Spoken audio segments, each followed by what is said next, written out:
there's a book called The Innovator's Dilemma. And it was actually written in 1995, I think, 95, 96. And it describes everything that's happening today with technology. Airbnb is a disruptive innovation. And there are two different ways you can innovate. One is complementary, and one is disruptive.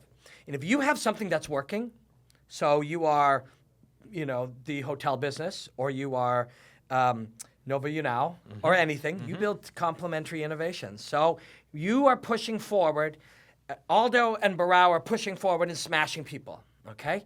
So what happens? Well, I'm leaning forward. People start getting the single leg on me. So my complementary innovation is, we'll be so good that when you get the single leg, we'll defend it and hurt you from it. Eventually, nobody will take the single leg because they used to think the single leg would give them an advantage, and now they get their face carved up when they take it. Yeah. So we make a complementary innovation.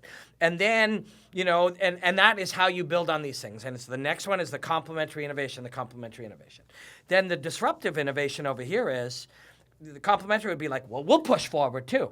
So then their next step was this understanding, Barao and Aldo and all these others, understanding that early on there, if you push back, who's that guy we like who deadlifts a lot, that Barao jumping spin kicked? Eddie Wineland. So Eddie Wineland's going to push back, right? So we need an innovation for how to deal with that.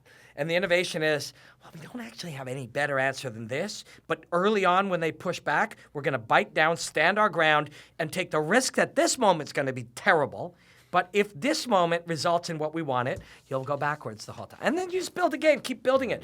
And that kind of idea, I'll get to Tony Ferguson in a second. But then the disruptive innovation is, well, I can't innovate head-to-head with this, so I will innovate something that will undermine this. I'll make Airbnb or whatever it is.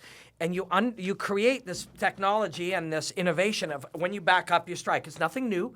A lot of these things are just being drawn from old Taekwondo and karate and whatever, and then being made into the new fluid artist, combination of skills and colors and flavors. And now you create a disruptive technology, which is, as you come forward, I hurt you backing up.